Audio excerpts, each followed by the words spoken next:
নমস্কাৰ প্ৰিয় দৰ্শক, আজি পুনৰ এটি অতি গুৰুত্বপূৰ্ণ বিষয় আপোনালোকৰ মাজলৈ লৈ আহিছোঁ।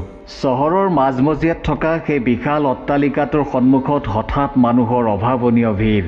কি হৈছে? কিয় ইমান হুলস্থুল? কোনেও যেন সঠিককৈ ক'ব পৰা নাই। এজনে আনজনক সুধিছে, কি হৈছে হে? কিয় ইমান মানুহ? আন এজনে উত্তৰ দিছে, নাই ৰ'ব, ময়ো এইমাত্ৰহে আহি পাইছোঁ, কিবা এটা ডাঙৰ কথাই হৈছে চাগে। তাৰ মাজতে কোনোবা এজনে উত্তেজিত হৈ চিঞৰি উঠিল, আজি এই কথাৰ বিচাৰ হ'বই লাগিব। তেওঁ ধনী মানুহ হ'ল বুলিয়ে এনেকুৱা কাম কৰিবলৈ দিব নোৱাৰি। আমাৰো ল'ৰা ছোৱালী আছে, এখন সমাজ বুলিওতো কথা আছে। আন এজনে হয়ভৰ দিলে, চি বৰ লেতেৰা বুঢ়া দেই, এই বয়সতো এনেকুৱা। কোনোবাই উৎসুক হৈ সুধিলে, তেওঁৰ বয়স কিমান হৈছেনো? বুঢ়াৰ প্ৰায় ৭১ বছৰ হৈছে। বাপৰে, এই বয়সতো মানুহে কেনেকৈ এইবোৰ কথা ভাবিব পাৰে? ভিৰৰ মাজৰ পৰা বিদ্ৰূপৰ সুৰ ভাহি আহিল। এজন লোকে ধৈৰ্য হেৰুৱাই সুধিলে, হেৰি, আপোনালোকে কথাটো ক'বনে আচলতে কি হৈছে? কিয় আপুনি গম নাপায় নেকি?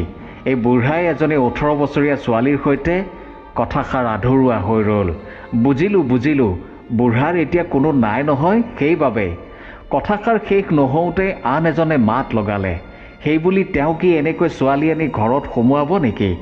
লাগিলে তেওঁ বিয়া পাতি লওক, তাত আমাৰ একো ক'বলগীয়া নাই, কিন্তু এনেকৈ আৰু নহ'ব দেই। আমি বহুদিনৰ পৰাই লক্ষ্য কৰি আছোঁ। প্ৰথমতে ভাবিছিলোঁ ছোৱালীজনীক চাগে কাম কৰিবলৈ ৰাখিছে, দিনটো কাম বন কৰি ঘৰলৈ গুচি যায়, কিন্তু নাই নহয়, কথা অন্যহে। কোনোবাই আকৌ ছোৱালীজনীৰ চৰিত্ৰৰ ওপৰতো সন্দেহ প্ৰকাশ কৰিলে। ছোৱালীজনীৰ কথাও আমি জানো, তাইও চাগে তেনেকুৱাই। বুঢ়াৰ টকা পইচা দেখি আগবাঢ়ি আহিছে। বুঢ়াক আহিবলৈ কৈছেনে? অঁ, কোৱা হৈছে। এয়া আহিছে ৰ'ব। আজি ফেচলা হ'বই লাগিব। তেওঁ প্ৰকৃততে কি হিচাপে ছোৱালীজনীক ৰাখিছে, কাম কৰা মানুহ হিচাপে নে নিজৰ পত্নী হিচাপে? তেনেতে সেই ধনী বৃদ্ধ মানুহজন আৰু গাভৰু ছোৱালীজনী আহি ভিৰৰ সন্মুখত থিয় হ'লহি। সকলোৰে চকু তেওঁলোকৰ ওপৰত। বুঢ়াজনৰ মুখত কোনো বিশেষ ভাৱ নাছিল, কিন্তু ছোৱালীজনীৰ মুখখন ভয় আৰু লজ্জাত ৰঙা পৰি আছিল। বৃদ্ধজনে হাতত লৈ অহা এখন কাগজ ভিৰৰ মাজৰ এজনক পঢ়িবলৈ আগবঢ়াই দিলে। মুহূৰ্ততে ভিৰৰ মাজৰ হুলস্থুল, গুণগুণনি সকলো শান্ত হৈ পৰিল। এনে লাগিল যেন কাহ পৰিলেও শব্দ শুনা যাব। যিসকলে কিছু সময় আগলৈকে চিঞৰ বাখৰ কৰি আছিল, তেওঁলোকৰ মুখবোৰ হেতা পৰি গ'ল। কাগজখন পঢ়ি শেষ হোৱাৰ লগে লগে উপস্থিত ৰাইজে লাহে লাহে তলমূৰ কৰি ইজনে সিজনক একো নোকোৱাকৈয়ে অহা বাটেৰে উভতি যাবলৈ ধৰিলে। কিছু সময়ৰ ভিতৰতে অট্টালিকাৰ সন্মুখখন পুনৰ খালী হৈ পৰিল। প্ৰকৃততে সেই ৭১ বছৰীয়া বৃদ্ধ মানুহজনে ছোৱালীজনীৰ লগত কি কৰিছিল? তেওঁ ৰাইজক কি এনে কাগজ দেখুৱালে যে সকলোৱে তলমূৰ কৰি উভতি যাবলগীয়া হ'ল? বৃদ্ধ মানুহজনে ছোৱালীজনীক নিজৰ পত্নীৰ মৰ্যাদা দিছিল নেকি? নে ইয়াৰ আঁৰত লুকাই আছিল আন কোনো গভীৰ ৰহস্য, যিটো সমাজে কল্পনাও কৰিব পৰা নাছিল? এই সকলো প্ৰশ্নৰ উত্তৰ জানিবলৈ হ'লে আমি সেই কাগজখনৰ আঁৰৰ কাহিনীটো জানিব লাগিব। গতিকে ভিডিঅ'টো সম্পূৰ্ণকৈ চাব। সন্ধিয়াৰ আকাশত তেতিয়া সেন্দুৰীয়া ৰং। সুমিত্ৰাই পাকঘৰত চাহ বনাই আছিল। দিনটোৰ কাম কাজৰ অন্তত অলপ জিৰণি লোৱাৰ প্ৰস্তুতি। আনফালে বৈঠকখানাত ৰত্নেশ্বৰ বৰুৱাই মনোযোগেৰে টিভি চাই আছিল, কিন্তু তেওঁৰ কাণখন যেন সদায় সজাগ হৈ থাকে সুমিত্ৰাৰ প্ৰতি। হঠাৎ পাকঘৰৰ পৰা ঠংকৈ শব্দ এটা ভাহি আহিল। শব্দটো সৰুৱেই আছিল, কিন্তু ৰত্নেশ্বৰৰ কাণত সেয়া যেন এক বৃহৎ দুৰ্ঘটনাৰ আগজাননী। তেওঁ লৰালৰিকৈ টিভিৰ ৰিম'টটো দলিয়াই থৈ প্ৰায় দৌৰি যোৱা দি পাকঘৰ পালেগৈ। সুমিত্ৰা, কি হ'ল তোমাৰ? ক'ৰবাত দুখ পালা নেকি? কিবা পৰিল নেকি তোমাৰ গাত? একে উশাহতে ৰত্নেশ্বৰে প্ৰশ্নবোৰ সুধি গ'ল। তেওঁৰ চকুমুখত স্পষ্ট উদ্বেগ। সুমিত্ৰাই তেওঁৰ ফালে চাই মিচিকিয়াই হাঁহিলে। তেওঁৰ হাতত তেতিয়াও এখন ষ্টীলৰ প্লেট। আৰে ৰ'ব, মোক কিবা এটা ক'বলৈ দিবনে?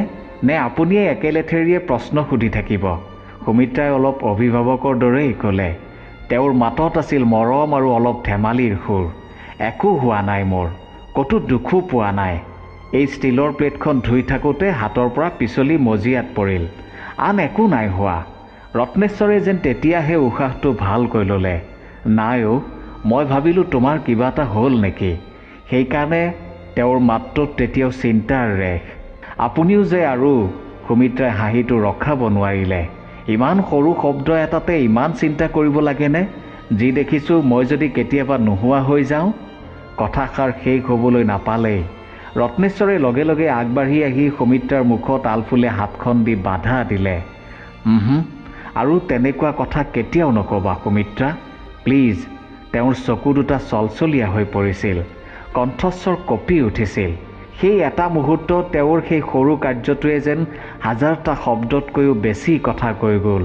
সুমিত্ৰাৰ প্ৰতি থকা তেওঁৰ গভীৰ ভালপোৱা, নিৰ্ভৰশীলতা আৰু তেওঁক হেৰুওৱাৰ ভয়। সুমিত্ৰাই ৰত্নেশ্বৰৰ হাতখন নিজৰ হাতৰ মুঠিত ল'লে। তেওঁৰ চকুত বিৰিঙি উঠিল মৰম আৰু কৃতজ্ঞতাৰ এক আভা। তেওঁলোকে একো নোকোৱাকৈয়ে ইজনে সিজনৰ মনৰ কথা বুজি পালে। সেই সৰু শব্দটোৱে, সেই খন্তেকীয়া উদ্বেগটোৱে তেওঁলোকৰ মাজৰ সম্বন্ধডালক আৰু অধিক গভীৰ আৰু অধিক মধুৰ কৰি তুলিলে। তেওঁলোকৰ জীৱনৰ এই সৰু সৰু মুহূৰ্তবোৰেই আছিল তেওঁলোকৰ সুখৰ আধাৰ, য'ত শব্দতকৈও নীৰৱতাই বেছি কথা কয়। সুমিত্ৰাৰ ফটোখন লৈ ৰত্নেশ্বৰ বৰুৱা থৰ লাগি ৰ'ল, চকু চলচলীয়া হৈ পৰিল। তুমি সঁচাকৈয়ে যাওঁ বুলিয়েই গুচি গ'লা। এদিন তুমি কৈছিলা তুমি যাতে কপালৰ সেন্দুৰকণ নমচাকৈয়ে এই সংসাৰ এৰি যাব পাৰা।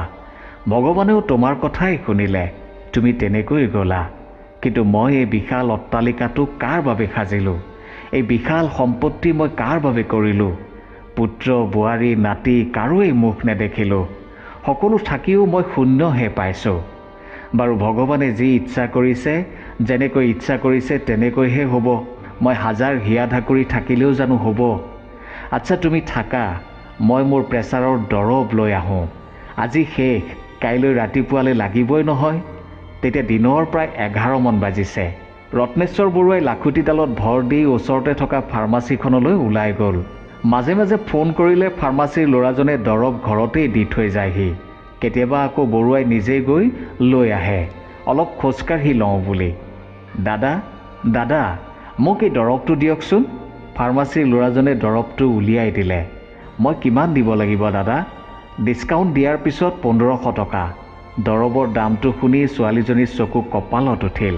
দাদা, এই দৰৱটো মই প্ৰায়েই আপোনালোকৰ পৰা লৈ যাওঁ। ইয়াৰ দামটো 1200 টকাহে আছিল। হয় বাইদেউ, আজি এমাহৰ ভিতৰত দৰৱৰ বহুত দাম বাঢ়িছে। এনেই 1750 টকা, ডিছকাউণ্ট দিয়াৰ পিছতহে 1500 হৈছে। ঠিক আছে দাদা, মই এতিয়া আপোনাক 1000হে দিব পাৰিম। পইচা অলপ কম আছে, হ'বনে? নাই বাইদেউ, মেডিচিনত বাকী দিব নোৱাৰিম, তাতে আকৌ মালিকো নাই। দাদা, মই আপোনালোকৰ পৰাই দৰৱ লৈ যাওঁ। মই কালিলৈ আহি আপোনাক দি থৈ যাম।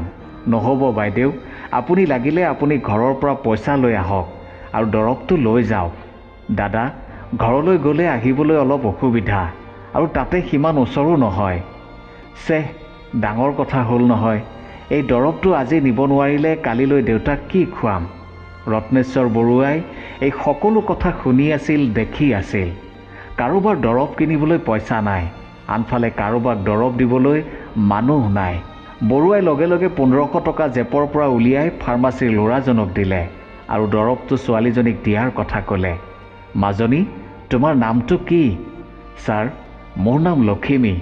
বৰুৱাই তেওঁৰ নাম ঠিকনা আৰু ফোন নম্বৰ থকা কাৰ্ড এখন লখিমী নামৰ ছোৱালীজনীক দি ক'লে, কিবা অসুবিধা হ'লে মোক ফোন কৰিবা, মোৰ ঘৰলৈ আহিবা।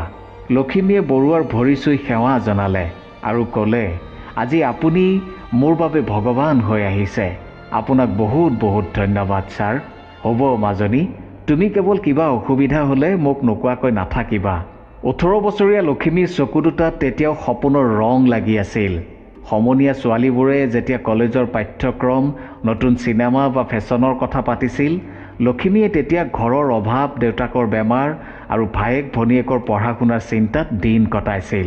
তাইৰ সপোনবোৰ যেন অভাৱৰ বোজাৰ তলত উশাহ ল'বলৈও কষ্ট পাইছিল। মানুহজন বৰ দয়ালু দেই, এদিন মানুহজনৰ ঘৰলৈ যাবই লাগিব। এনে বহু কথা চিন্তা কৰি এদিন লখিমী ৰত্নেশ্বৰ বৰুৱাৰ ঘৰত উপস্থিত হ'ল। এক বিশাল অট্টালিকা, কিন্তু মাত্ৰ এটা প্ৰাণী সেই অট্টালিকাত। ছাৰ, আপুনি এই বিশাল ঘৰটোত অকলেই থাকে নেকি? আপোনাৰ আৰু কোনো?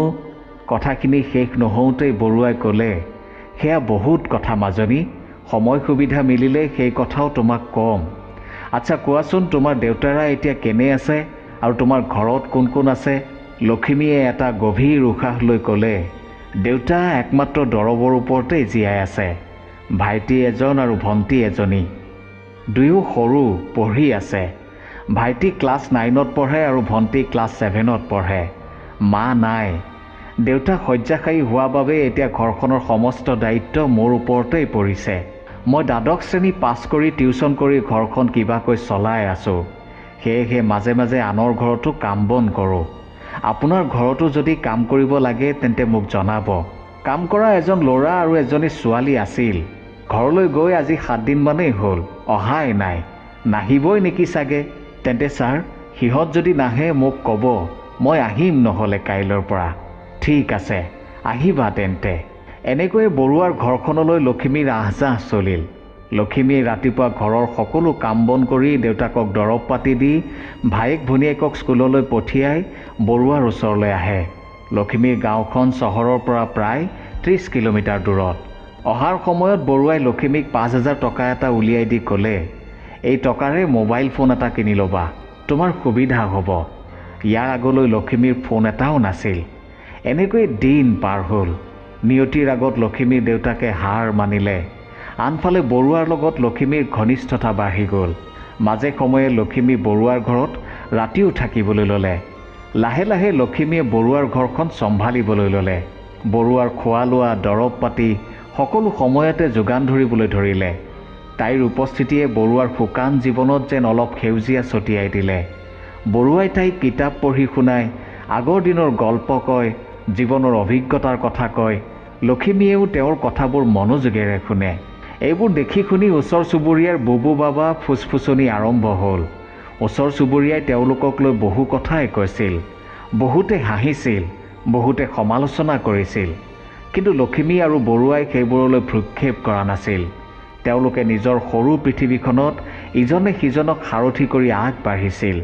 এদিন ৰত্নেশ্বৰে তেওঁৰ জীৱনৰ সকলো কথা লক্ষ্মীক বিৱৰি ক'লে, লক্ষ্মী, মই বৰ অকলশৰীয়া অ'।